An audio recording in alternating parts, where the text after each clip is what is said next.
샬롬. 참 좋은 날입니다. 이제는 본격적으로 이제 봄이 된 것 같아요. 그렇지만 환절기가 돼서 낮에는 좀 따뜻하고 밤에는 아주 춥습니다. 그리고 대낮에도 햇볕이 드는 쪽은 따뜻하고 응달 쪽은 굉장히 추우니까 여벌 옷이라든지 이렇게 몸 관리를 잘해서 건강하시기 바랍니다. 기억나실지 모르겠지만 1년 전 이때쯤에 우리가 보스턴 마라톤을 하면서 많은 일들을 겪었습니다. 올해는 앞으로 2주쯤 후에 있는 것 같은데 이 보스턴 마라톤은 작은 목자에게도 또한 이곳 사는 사람들에게 많은 영향을 줍니다. 특별히 얼마 전에 조선일보에 김영석 기자가 쓴 글이 좀 마음에 들어서 그 중에 있었던 얘기 하나 소개합니다. 이 기자가 한국의 유명한 마라토너였던 이봉주 선수를 갖다 이렇게 인터뷰를 했습니다. 그래서 아마 그 이봉주 선수가 봉다리의 4일4일이라는 책을 썼다고 합니다. 그 얘기 뭐냐면 41세까지 41번 마라톤을 완주한 이봉주 선수의 그 발자취를 이렇게 그린 얘기입니다. 맞습니다. 그 이봉주 선수 얘기가 되면 마라톤은 참 고통스럽다고 합니다. 1년에 2번 대회에 나가기 위해서 정말 그 한 번 대회를 위해서 3-4개월 동안 죽도록 고생하고 또 그 고생하는 것을 누가 대신해 줄 수 없다는 것을 고백했습니다. 그렇지만 그가 포기하지 않고 최선을 다해서 완주했을 때 그 기쁨은 누구에게도 말할 수 없다. 이렇게 증거했습니다. 이봉주 선수를 아십니까? 개인적으로 이 보스턴은 내게는 굉장히 의미가 많은 것입니다. 학교 다닐 때 학교에서 고등학교 때 늘 이렇게 돌탑이 하나 있었어요. 거기 뭐냐면 족패천하 한자로 써 있어요. 다리로 세상을 제패다 그랬어요. 고등학생들이 늘 그렇지만 대체 저게 무슨 뜻인지 뒤에 탑 뒤에 있는 거 하나 읽어볼 생각 한번 해본 적이 없었습니다. 그러다가 고등학교 졸업할 때가 다 됐을 보니까 그것이 우리 고등학교 선배 중에 보스턴 마라톤 대회에서 우승했던 서윤복 선생님의 그 기념하는 그런 탑이었어요. 그러니까 한국인으로서 최초로 세계 마라톤에서 우승한 사람이 서윤복 선생입니다. 그 사람이 보스턴이에요. 그래서 학교 다닐 때 뭔지 모르지만 족배천하, 다리 하나로 세상을 정복한 사람, 뭔지 모르지만 이 별 볼 일 없는 제가 학교 다닐 때, 작은 목자 학교 다닐 때는 참 힘들게 살았으니까요. 그런데도 세상을 정복했구나 하는 그런 것을 보면서 나름대로 꿈을 이렇게 가졌어요. 뭔지 모르지만 2001년에 미국에 이민 와가지고 유학하고 와서 참 힘들었을 때 우리 가족에게 이렇게 힘을 줬던 게 뭐냐면 2001년에 갑자기 이봉주 선수가 보스턴 마라톤 대회에서 우승을 했어요. 뛰는 장면을 이렇게 보면서 그땐 돈 아낀다고 케이블 TV도 하지 않아서 이렇게 접시 안탕에서 조금 흔들면 화면이 안 나와요. 그래서 채널 틀 때마다 이렇게 틀어놓고 저렇게 틀어놓고 그렇게 참 바보처럼 살았는데 그때 이봉주 선수가 보스턴 마라톤에 우승을 했어요. 얼마나 그게 힘이 됐는지 뭔지 모르게 이 타향살이에서 힘들었던 것에 그냥 눈물을 쭉 흘렸습니다. 하여튼 보스턴 마라톤은 개인적으로도 가족에게도 또 굉장히 많은 의미가 있었어요. 이봉주 선수는 2001년 보스턴 마라톤에서 우승했습니다.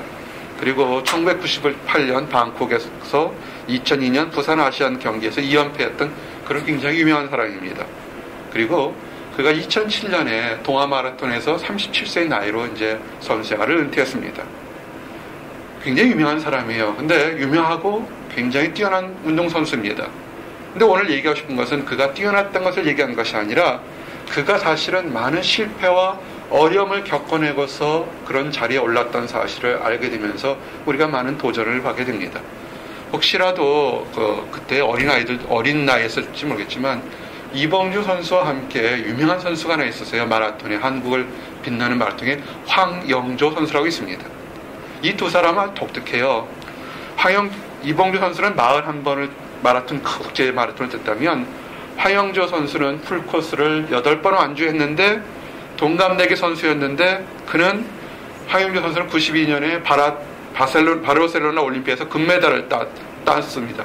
천재예요. 사실은 황영조 선수는 올림픽에서 그 마라톤의 천재라고 본 그런 성사랑입니다.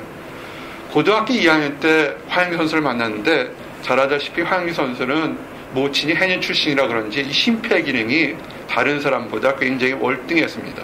정말 선천적으로 타고났고 선천적으로 놀라운 스피드를 가진 정말 마라톤에서는 아주 뛰어난 천재적인 재질을 가진 사람이었습니다. 근데 반대로 이 이봉주 선수는 그런 타입이 아닙니다. 정말 중학교 때까지도 농사일을 거들어야 됐고 경운기를 몰 정도로 정말 집안이 가난했습니다. 그가 운동을 한 거, 마라톤 한 것을 이유를 들면 아주 간단해요. 그냥 반바지 한 장만 입고 있으면 뛰는 운동이 마라톤이기 때문에 마라톤을 운동했다고 합니다. 참 천재적인 사람과 힘드는 사람 그렇습니다. 근데 그가 그래서 다른 사람들은 더 어릴 때부터 소질을 발휘해서 운동선수로 들어가는데 고등학교 1학년 때 운동을 시작했는데 사실은 그 놀라운 업적을 가졌던 것 같습니다. 그리고 또 하나 놀라웠던 것이 이봉주 선수가 평발이었대요. 평발인데 어떻게 마라톤을 뛸 수 있을까? 난 이 고통 난 알아요. 얼마나 힘든지. 그리고요, 왼발이 오른쪽 발보다 5mm가 짧았대요. 짝발이래요. 그런데도 그가 참 노력해서 큰 국제대회에서 우승하고 늙은 나이에서 계속 후학들을 양성하는 거 보면 우리가 많은 도전을 갖게 됩니다. 정말 이분이 크리스찬이든 아니든 우리는 그것을 상관을 하지 않고 역경을 이겨낸 한 사람의 삶을 통해서 좀 도전을 받을 수 있을 것 같습니다. 오늘 얘기는 새로운 부흥이라는 주제로 합니다. 사실은 이 설교는 이전에 한번 했던 것 같습니다. 1년 전쯤에 절기가 돼서 했는데 이제 다음 주면 종려주일이고 그 다음 주일이면 부활주일이라 무언가 지금 혹시라도 마음속에 역경이 있는 사람, 답답한 사람에게 새로운 마음을 가지고 정말 힘들고 어렵지만 천재적인 그런 능력이 없지만 노력함으로써 나갈 수 있어서 새롭게 환경을 여는 그런 모습을 갖기를 원합니다. 그래서 오늘 에스겔 선지자가 뭐냐면 이 답답하고 다 죽게 되는 것 같은 신세지만 하나님께서 자기 백성을 회복시킬 것이라는 그런 예언의 말씀을 하신 겁니다. 그래서 하나님은 뭐냐면 지금 너희들이 다 죽게 된 것 같지만 때가 되면 너희들을 회복시키는 부흥의 날이 올 것이다 이렇게 얘기를 한 것입니다. 이 말을 믿으십니까? 아멘. 우리가 아멘 하지만 혹시라도 또 마음에 답답한 사람이 있을 것 같아서 어떻게 하면 새로운 부흥, 어떻게 하면 진정한 부흥이 우리에게 찾아올 수 있는지에 대한 얘기를 하면서 혹시라도 지금 여러분에게 답답한 거, 다른 사람보다 나는 좀 부족해요 라는 그런 있으면 그 앞에서 예화하고 또는 말씀을 통해서 위로와 도전받고 승리하기를 원합니다. 아멘. 한번 따라하세요. 새로운 마음. 여러분의 역경을, 이거는 설교를 하는 거는요 사실은 이렇게 가르치는 게 아니라 설교하는 이 목자도 동일하게 적용되는 얘기입니다. 새로운 부흥, 새로운 능력, 새롭게 변화되고 싶을 때 하려면 첫 번째 뭐냐면 가장 먼저 할 것이 새로운 마음이 좀 새롭게 변해야 됩니다. 하나님이 원하는 부흥, 또 여러분이 간절히 기도하는 그런 부흥에는 육체적인 어떤 변화나 환경적인 변화가 포함됩니다. 그렇지만 하나님 주시는 회복에는 가장 먼저 포함된 게 뭐냐면 영적인 회복, 즉 이 내면 세계에서도 회복이 포함되고 있습니다. 그래서 외적인 환경의 변화도 함께 내적인 환경의 변화가 같이 와야 됩니다. 그래서 오늘 주신 말씀의 첫 번째가 뭐냐면 여러분의 여러분의 답답한 것을 풀기 위해서는 여러분 안에 새로운 마음을 가지라는 겁니다. 에스겔서 36장 26절 오늘 주신 본문의 첫 번째 말씀이 뭐냐면 새 영을 너희 속에 두고 새 마음을 너희에게 주되 너희 육신에서 굳은 마음을 제하고 부드러운 마음을 줄 것이며 아멘. 하나님은 여러분의 답답한 마음을 아시고 새롭게 줄 테니까 이제 여러분이 듣고 생각하고 말하는 것에서 좀 과거에 그 답답하고 꽉 막혔던 마음을 좀 내려놓기 바랍니다. 많은 사람들 중에서 이런 사람이 있습니다. 어떤 문제가 되면 내가 어렸을 때 학대당해서 그래요. 내가 어떤 문제가 되면 내가 어렸을 때 어떤 사고 때문에 그래요. 어떤 문제가 되면 내가 어렸을 때 이런 문제 때문에 그래요. 사실은 그런 문제 때문에 그렇게 힘든 일을 겪을 수 있습니다. 현대 많은 학자들이 어릴 때 학대를 당하거나 좋지 않은 일을 당하거나 어린 일을 당해서 지금 현재의 모습이 저렇게 꼬여있다 이렇게 얘기할 수 있습니다. 근데 문제는 뭐냐면 그 얘기만 계속하면 정말 그 사람이 고치려고 하는 의욕이 있느냐는 겁니다. 그냥 평생 그렇게 살겠다고 작정한다면 모르겠지만 그런 환경에서 벗어나고자 한다면 이제는 그 과거에서 벗어나서 새롭게 할 수 있는 변화되려고 하는 마음을 좀 가지라는 얘기입니다. 스스로 자기 연민에 빠지지 말라는 겁니다. 성경은 뭐냐면 새 영을 너희 속에 두고 새 마음을 너희에게 줄 테니까 너는 받으라는 겁니다. 하나님은 주시겠다 그러는데 우리가 꽉 막힌 마음이 있으면 새 마음이 오지 않습니다. 변하시기 바랍니다. 말씀을, 기도를 찬양할 때 여러분에게 새로운 마음을 주시는 하나님을 믿으시기 바랍니다. 아멘. 한번 따라하세요. 동역자. 하나님은 여러분 삶에 부흥을 허락할 때 도와줄 동역자를 주십니다. 우리 교회에 가정을 가진 청년들 많은데요. 여러분 복받은 사람입니다. 내가 힘들었을 때 왜 부부가 가정이 왜 있는 줄 아십니까? 내가 힘들었을 때, 내가 새로운 마음을 변했을 때도 나의 마음에 연약함이, 과거가 찢기가 있을 때 어쩔 수 없을 때 그것을 어루만져주고 토닥거려주고 감싸주면서 함께 갈 수 있는 동역자가 필요한 것입니다. 그것이 가정입니다. 하나님 부흥을 허락하시면서 동역자를 주십니다. 지금 여러분이 힘들고 어려울 때 기도할 건 뭔지 아십니까? 동역자를 달라고 기도해야 됩니다. 성령님께서 사람들이 하나님 말씀을 허락하시도록 함께 할 수 있기를 원합니다. 27절에 뭐라고 하냐면 또 내 신을 너희 속에 두어 너희로 내 율례를 행하게 하리니 너희가 내 규례를 지켜 행할지라. 아멘.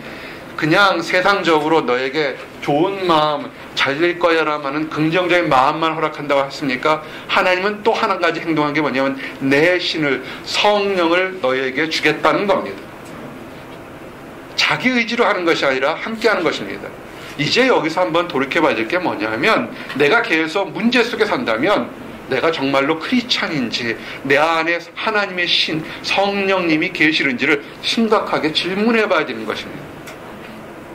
무늬만 크리스찬이 너무나 많다는 사실을 한 번쯤은 생각해 보셔야 됩니다. 하나님은 새롭게 해서 새 마음도 주시고 성령을 주시는데 이것은 우리가 한번 생각해 봐야 될 겁니다. 이것은 그냥 그러면 에스겔서 당시에 있었던 구약의 예언 아닙니까? 어찌 그런 일이 있겠습니까? 그냥 듣기 좋으라고 하는 얘기 아닙니까? 그렇지 않습니다. 이 예언은 성취됐습니다. 이것은 우리가 많은 믿음의 사람들은 성취된 걸 알지만 분명하게 성취된 것은 뭐냐면 신약시대에 예수님이 이 땅에 오셔서 모든 부흥에 관련된 것들을 그 예언을 약속하시고 이루었다는 사실을 기억하시기 바랍니다. 근데 예수님이 말씀하셨어요. 요한복음 14장 20절 보니까 그날에는 내가 아버지 안에 너희가 내 안에 내가 너희 안에 있는 것을 너희가 알리라. 아멘. 예수님을 믿는 사람, 성령을 영접한 사람은 뭐냐면 우리가 하나님 안에, 하나님의 성령이 우리 안에 예수님이 우리 안에 있다는 것을 체험하고 함께하게 됩니다. 이것을 확인하는 사람의 첫 마디가 뭔지 압니까? 외롭다는 얘기가 할 수가 없습니다. 환경적으로 사람들한테는 외로움과 답답함과 버림을 받을지언정 그런 사람들보다 더 능력 있고 사랑 많으신 예수님이 지금 누구에게 있습니까? 우리 안에 있고 우리가 누구 안에 있습니까? 예수님 안에 있다는 사실을 믿게 된다는 것입니다. 이것을 믿지 못한다면 다시 처음으로 돌아가시기 바랍니다. 신앙의 첫 걸음을 새롭게 하시기 바랍니다. 그래서 이와 같은 것들은 우리가 성찬식이라는 일을 할 때 약속을 하지 않습니까? 고린도전서 11장 25절에 이 잔은 내 피로 세운 새 언약이니 이것을 행하여 마실 때마다 나를 기념하라. 아멘. 예식은 다른 것이 아니라 예수님께서 우리를 위해서 얼마나 사랑하시고 우리 안에 예수님이 우리가 예수님 안에 있는 것을 기념하는 것을 늘 하는 것이 예식입니다. 그런데 이렇게 그냥 머리로만 믿게 하는 것이 아니라 예수님께서는 어떻게 하면 모든 사람에게 각자의 능력에 맞을 수 있도록 성령을 체험하도록 이렇게 만드셨습니다. 그것이 언제 일어났습니까? 오순절날 일어났습니다. 오순절날 제자들이 3년 반 동안 따라던 제자들, 짧게 길게 따라던 제자들이 예수님께서 하늘로 올라가 나셔서 많은 약속의 말씀을 하셨지만 그들이 아직까지 체험하고 경험하기에는 연약한 것이 많았습니다. 예수님께서 약속하셨습니다. 성령이 임할 때까지 너희가 잠시 머무르라고 했습니다. 그럴 때 성령이 임하셔서 모든 사람들이 느낄 수 있는 성령 체험했습니다. 사도행전 2장 1절에서 4절 보니까 오슬절 날이 이름에 저희가 다 같이 한 곳에 모였더니 호련히 하늘로부터 급하고 강한 바람 같은 소리가 있어 저희 앉은 온 집에 가득하며 불의 혀같이 갈라지는 것이 저에게 보여 각 사람 위에 임하여 있더니 저희가 다 성령의 충만함을 받고 성령의 말하게 하심을 따라서 다른 방언으로 말하기 시작하니라. 아멘. 여기서 우리가 하나 볼 것이 뭐냐면 어떻게 했습니까? 제자들이 함께 한 곳에 모여 있다는 것. 우리가 성령 체험을 하기 위해서 혼자 있지 마세요. 함께 있기를 원합니다. 그래서 기도하는 곳에, 찬양하는 곳에, 또 예배드리는 곳에 함께 있기를 원합니다. 그러면서 한 마음으로 기도할 때 하나님 성령이 임했던 것을 기억하시기 바랍니다. 이것은 이 신약시대의 이 역사는 구약에 있었던 요엘 선지자가 예언을 했습니다. 때가 되면 남녀노소를 막론하고 모든 사람에게 성령이 임할 것, 그 예언이 그대로 임했던 것입니다. 사도행전 2장 17절 같은 얘기가 요엘서 2장 28절 32절의 배경에 있는 얘기입니다. 하나님이 가라사대 말세에 내가 내 영으로 모든 육체에게 부어주리니 너희 자녀들은 예언할 것이요 너희 젊은이들은 환상을 보고 너희 늙은이들은 꿈을 꾸리라. 아멘. 성경은요 하나의 큰 예언이며 축복이며 이루어진 역사적인 결과입니다. 여러분들에게 수많은 예언들이 있었고 수많은 예언들은 앞으로도 이루어질 겁니다. 그래서 힘을 내시기 바랍니다. 그럼 이런 것들이 우리가 새롭게 부흥하고 새로운 역사를 어떻게 시작하냐면 세상적인 철학으로 하지 마시기 바랍니다. 여러분의 그 경험으로 하지 마시기 바랍니다. 함께 따라하세요. 하나님 말씀으로 진정한 부흥, 새롭게 되는 거예요. 고민하지 마세요. 어떤 사람은 개인적인 문제 때문에 밤을 새워요. 커피를 계속 먹어가면서 고민해요. 또는 술을 마셔가면서 담배를 마셔가면서 아니면 다른 약을 먹으면서 고민합니다. 그 문제 해결될 것 같아요? 해결되지 않습니다. 열심히 운동합니다. 잠시 동안 효과 있을 수 있어요. 다른 것들 합니다. 잠시 동안 효과 있을 수 있습니다. 하지만 진정으로 여러분을 변화시키고 위로주는 그것은 하나님 말씀으로부터 시작되는 것입니다. 우리 성경의 구약에 보게 되면 수없이 많은 그 이야기들이 하나님과 이스라엘 백성들 사이에서 일어나게 됩니다. 이스라엘 백성들이 힘들 때마다 하나님께서 구원하는데 대표적인 예가 애굽에서 포로 생활했던 이스라엘 백성들을 그 가나안 땅으로 인도한 것이 있습니다. 또한 바벨론 시대에서 포로했던 것을 다시 가나안 땅으로 인도했습니다. 그 포로로 잡았던 그 이방 백성들이 당시 세계를 제패한 최고의 민족들이었습니다. 별 볼 일 없는 작은 나라인 가나안 이스라엘 백성을 가나안 땅으로 옮겼던 것은 이스라엘 백성들의 힘이나 능력이나 돈이나 재주로 된 것이 아니었습니다. 단 한 가지 하나님의 인도하심으로 일어난 것입니다. 왜 그랬을까요? 세상을 구원하는 것, 사람을 구원하는 것은 사람의 능력이 아니라 전적으로 하나님의 능력으로 이루어진다는 것을 보여주기 위한 것입니다. 그래서 어느 나라든지 여러분의 문제나 해결된 건 뭐냐면 다른 곳에 찾지 마세요. 환경이 바뀌면 좀 나아질 수 있을까? 순간적으로 나아져 있지만 지속되지는 않습니다. 여러분의 문제를 해결되는 것, 그리고 장래를 바라볼 수 있는 건 단 한 가지입니다. 하나님 안에 있고 여러분이 깨달을 수 있는 하나님 말씀 안에서 해답이 있다는 것을 믿으시기 바랍니다. 아멘. 그리고요, 우리가 받는 구원은 전적으로 하나님의 은혜입니다. 얼마 전에 신문 기사에서 참 추잡하고 더러운 기사를 봤어요. 어떤 거냐면 어떤 교회 다닌다고 하면서 기도원에서 오래 생활하면서 귀신이 들렸는지 어떻게 했는지 앞을 내다보는 능력이 있던 사람이 하나 있었던 것 같습니다. 귀신들도 앞을 좀 내다봤을까요? 그래서 사람들에게, 마음 약한 사람들에게 너 이렇게 하면 집안에 우환이 있을 거야, 이렇게 하면 집안에 못된 일이 생길 거면서 거짓말해서 수없이 많은 돈을 이렇게 긁어 모아는 그런 사례가 신문에 크게 났어요. 액수가 천문학적인 거였어요. 사람이 눈이 멀면 거짓말을 해도 계속 속게 되어 있는 것 같아요. 그 사람이 교회에서 하나님 말씀을 제대로 요만큼만 들었으면 구원은 전적으로 하나님의 은혜요 선물이란 말만 알았더라도 그가 그런 실수를 하지 않을 텐데 왜 이렇게 세상에 악하고 거짓말쟁이들이 많은지 모르겠습니다.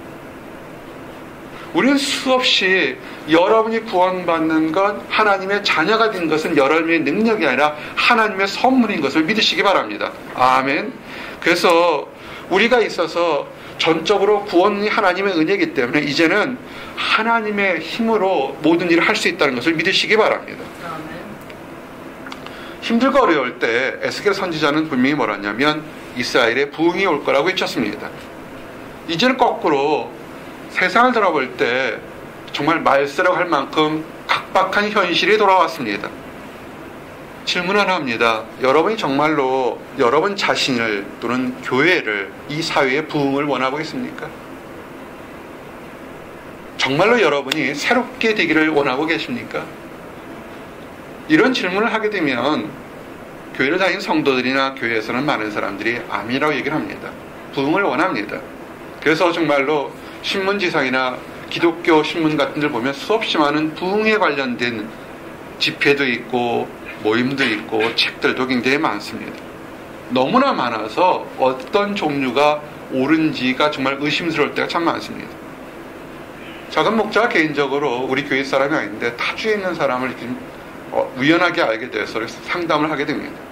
이분이 제대로 영향을 받지 못해서 말씀에 그리워한 갈급한 상태가 있었던 것 같습니다. 그래서 교회 홈페이지 인터넷을 통해서 이 말씀 좀 듣다 보니까 인터넷에 나오는 이름이 알려진 목사님 설교를 들어서 아마 많은 갈증을 해소했던 것 같습니다. 근데 문제는 그 목사님의 설교를 좀 분별해서 들어야 되는 그런 입지인데 이 양반은 아직 그만큼 입장이 되지 않았습니다. 그래서 전화를 한번 했어요. 그래서 우리 교회 설교도 한번 들어봐 주시기 바랍니다. 알겠어요. 그 얘기를 했더니 정말 저녁부터 시작해서 그 다음날 아침 새벽 때까지 우리 교회 설교를 들었다는 얘기를 했습니다. 여러분, 사실은 너무나 많은 설교가 있어서 어떤 사람은 설교를 듣기 싫다고 하는 사람도 있는가 하면 어떤 사람은 마음이 너무 갈급해서 어디 좋은 설교 없을까라고 찾아다니는 사람도 있다는 것을 아시기 바랍니다. 정말 사실은 그래서 어떤 것이 부흥이고 어떤 것이 옳은 말씀인지를 이제 너무 헷갈릴 정도로 많은 그런 시대가 됐습니다. 그럼 과연 어떻게 하는 것이 진정한 부흥이고 어떻게 하는 것이 내가 새롭게 될 수 있는지 하는 것에 대한 궁금증과 도전이 생길 수밖에 없습니다. 우리는 항상 문제가 있거나 의심이나 질문이 있을 때는 어디로 돌아가야 됩니까? 성경으로 돌아가시기 바랍니다. 어떤 사람이 아니라 성경에서 뭐라고 했는지, 하나님 말씀이 뭐라는지 성경으로 돌아가서 질문하고 도전하고 답을 찾기를 원합니다. 한번 따라하세요. 참된 부흥. 개인적으로 교회의 참된 부흥을 이렇게 성경적으로 돌아보면 우리가 찾아볼 수 있는 것이 초대교회 때의 모습일 것 같습니다. 초대교회 때 성도들이 활용한 방법을 통해서 새로운 부흥, 참된 부흥이 어떻게 오는지를 한번 살펴보기로 합니다. 예수님이 죽고 승천하시고 난 다음에 예수님이 죽고 난 당시에는 제자들이 다 두려워서 숨었어요. 그 다음에 승천하시고 성령을 체험하고 나니까 이들이 담대해졌습니다. 예수에 대해서 알리지 말라, 알면 죽이겠다 했더니 그들이 담대하게 복음을 전하기 시작하고 사랑을 전하니까 초대교회 때 그 성도들, 믿는 성도들이 마구 늘기 시작했습니다. 문제는 이 밀어나는 성도 수가 그 제자들이 생각했던 것보다 더 크게 빨리 늘어났다는 것입니다. 그래서 고민에 빠졌습니다. 그래서 이제 우리가 일반적으로 생각하면 부흥 그러면 교회 성도가 확 늘어나는 것, 우리의 답답한 문제가 확 풀리는, 눈에 보이는 것이라고 생각하는데 초대교회 때는 어떻게 했는지를 한번 보기를 원합니다. 사도행전 6장 2절 4절 그때 내용이 이렇게 되어 있습니다. 12사도가 모든 제자를 불러 이르되 우리가 하나님의 말씀을 제쳐놓고 공개를 일삼는 것이 마땅치 아니하니 형제들아 너희 가운데서 성령과 지혜가 충만하여 칭찬 듣는 사람 7을 택하라. 우리가 이 일을 저에게 맡기고 우리는 기도하는 것과 말씀 전하는 것을 전무하리니. 아멘. 여기서 이 말씀을 통해서 볼 때 교회가 성도들이 갑자기 확 늘어나서 정말 많은 문제로 복잡하게 됐어요. 헬라파 과부들과 유대파 과부들이 서로 구제받는 것이 더 많이 받았다, 더 적게 받았다 싸우고 교회 안에서 인간적인 문제들이 계속 일어났을 때 어떻게 했느냐면 그들은 기도하는 가운데 성도와 사도들의 역할 분담을 했던 것을 기억하시기 바랍니다. 그래서 역할을 분담하면서 합력해서 함께 시작한 것이 부흥의 시작입니다. 사도들의 역할은 뭐였습니까? 그들이 자기가 수많은 사람들을 이끌어냈다고 칭찬받는 것이 아니라 기도와 말씀 전하는 것에 전념했다는 것입니다. 현대교회가 다시 본질로 돌아가려면 목회자들은, 사역자들은 기도와 말씀 전하는 것으로 돌아가야 된다는 것입니다. 세상적인 사회 부재산업이나 이런 것보다 더 우선해야 될 것은 말씀을 가르치고 말씀을 지키는 것에 우선해야 된다는 것입니다. 또 하나의 뭐냐면 초대교회 성도들에서 교회의 일은 하나님의 택한 종이라는 또는 소명받은 사역자들만이 하는 것이 아니라 모든 성도들이 함께 한다는 것입니다. 그래서 택함을 받은 집사들이 함께 했다는 것입니다. 이것은 우리 교회에게도 적용할 수 있는 문제입니다. 그레이스 교회가 부흥하기를 원합니다. 부흥을 위해서 늘 기도 제목을 내놓습니다. 그것은 마치 그것이 작은 목자 하나의 인생의 비전으로만 생각한다면 결코 부흥할 수 없습니다. 모든 성도들이 한 마음이 돼서 부흥을 하고 함께 연합하려고 할 때 그때 진정한 부흥이 일어날 것입니다. 그리고 부흥을 하기 위해서 어떤 사람은 외형적인 성장만을 얘기합니다. 어떤 사람은 내면 세계만의 부흥을 얘기합니다. 근데 중요한 것은 이 외형적인 성장도 부흥이고 내면적인 성장도 부흥이라는 것을 우리는 아셔야 됩니다. 이 두 가지가 합해져 있을 때가 일어나는 것입니다. 근데 중요한 것은 이 순서가 내면에서 부흥이 일어나지 않으면서 외형만의 부흥이 있을 때는 문제가 된다는 것을 좀 아시기 바랍니다.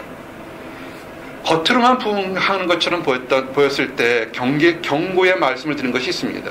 예수님께서 5,000명을 먹이자 수천 명의 사람들이 따랐습니다.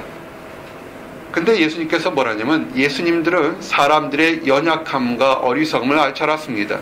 사람들이 예수님을 그렇게 갑자기 쫓게 된 것이 예수님을 진정한 하나님의 아들이라고 믿는 것보다는 그들이 먹고 배불렀 때문이라고 이렇게 얘기되어 있습니다.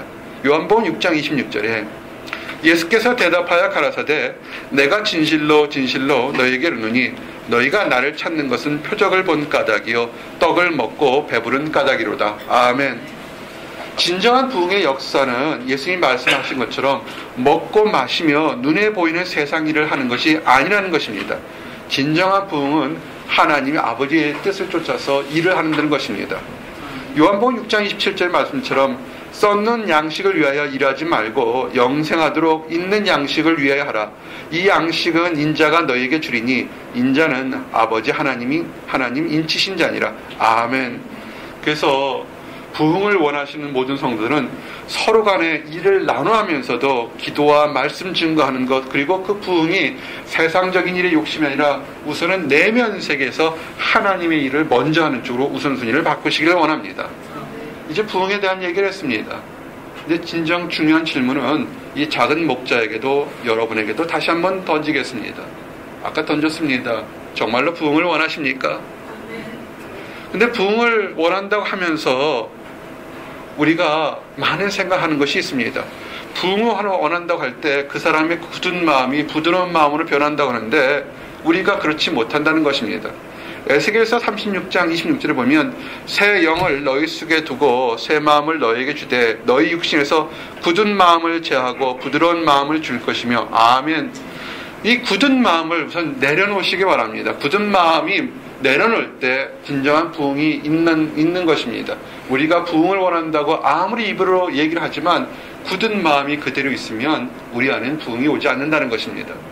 그러면 이제 중요한 것이 뭐냐면 굳은 마음이 뭐라는 것, 어떤 것인가 하는 것을 아는 것입니다. 첫째로 굳은 마음은 돌같이 딱딱해져 있는 마음을 의미합니다. 말씀을 듣고 읽으면서 눈물이 있어야 되는데 이런 눈물이 없다는 것입니다. 크리스찬의 덕목 중에 하나가 늘 얘기했지만 심퍼시라고 했습니다.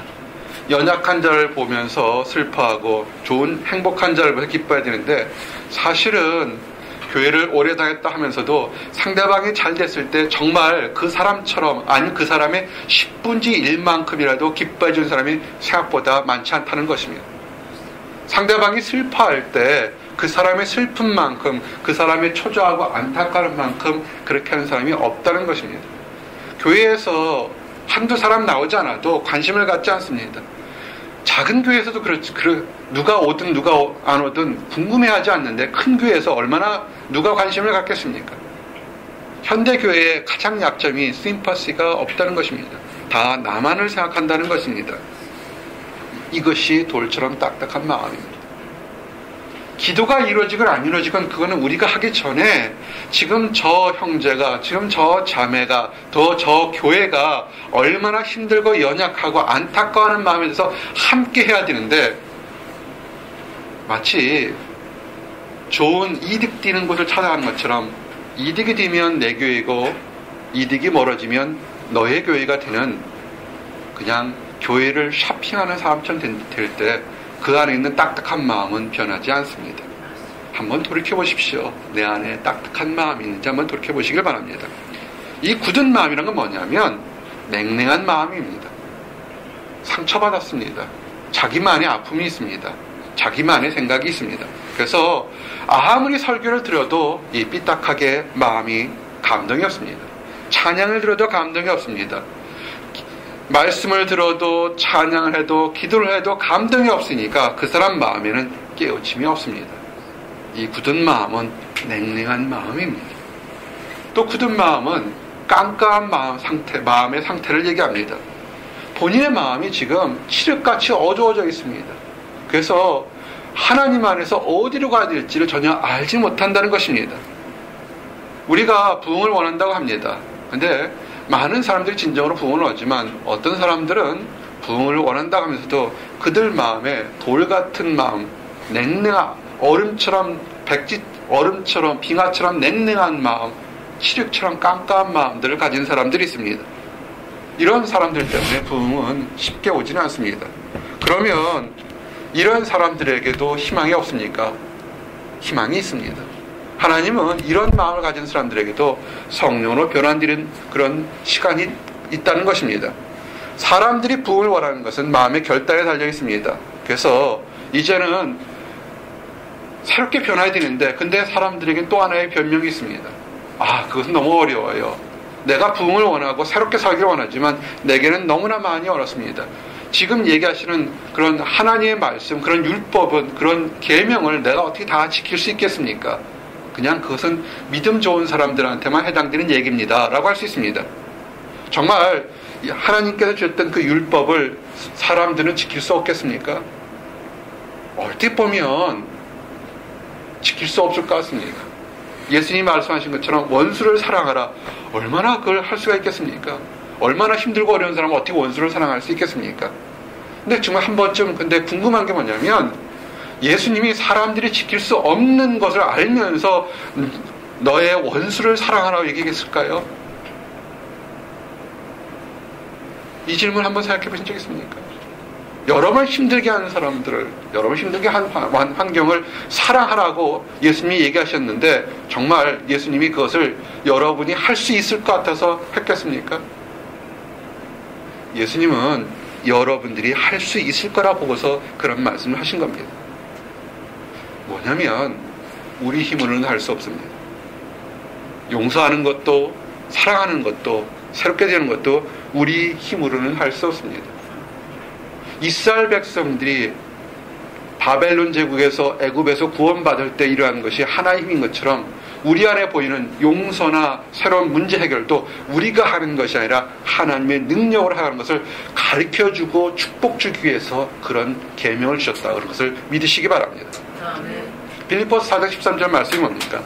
내게 능력 주시는 자 안에서 내가 모든 것을 할 수 있느니라. 아멘. 계명이나 새로운 부흥이 할 수 없는 것을 주신 것이 아니라 하나님이 주시면 우리가 할 수 있다는 것을 믿으시기 바랍니다. 그래서 이제는 우리가 할 수 있는 건 한 가지입니다. 하나님은 주시면 이것이 일어나니까 뭐냐면 이제 간구하면 되는 것입니다. 기도하시기 바랍니다. 혼자 기도하지 말고 함께 기도하시기 바랍니다. 요한복음 14장 13절 14절에 너희가 내 이름으로 무엇을 구하든지 내가 시행하리니 이는 아버지로 하여금 아들을 인하여 영광을 얻으시게 하려 함이라. 내 이름으로 무엇이든지 내게 구하면 내가 시행하리라. 아멘. 우리가 기도하는 것은 우리의 목이고 응답하시는 것은 우리의 능력이나 우리의 열심이 아닌 하나님의 목인 것을 믿으시기 바랍니다. 아멘. 그냥 우리가 할 것은 하나님을 믿고 기도하고 기다리는 것입니다. 자, 이제 그러면 다시 돌아갑시다. 우리가 그 답답한 마음을 돌같이 딱딱한 마음이 있는데 딱딱한 마음을 깨뜨릴 수는 없지만 하나님이 하시면 그 딱딱한 돌덩이를 부드러운 마음으로 변할 수 있다는 것을 믿으시기 바랍니다. 우리의 능력이 아닌 성령의 힘으로 그 여러분을 둘러쌌던 돌덩이처럼 딱딱했던 환경이 부드러워질 수 있다는 것을 믿으시기 바랍니다. 에베소서 4장 23절 24절에 오직 신령으로 새롭게 되어 하나님을 따라 의와 진리의 거룩함으로 지으심을 받은 새 사람을 입으라. 아멘. 이게 뭐를 얘기합니까? 여러분에게 축복이 있으니까 옷을 바꿔 입듯이 여러분을 둘러싼 그 딱딱한 환경을 벗어버리고 새 사람을, 새 옷을 입으시기 바랍니다. 하나님의 능력으로 부드럽게 심령 가진 사람에게는 또 하나님이 선물을 주십니다. 뭐냐면 평안이 있다는 겁니다. 부흥을 바라고 부흥이 오는 사람이 뭐냐면 어떠한 환경 속에서 평안이 온다는 것입니다.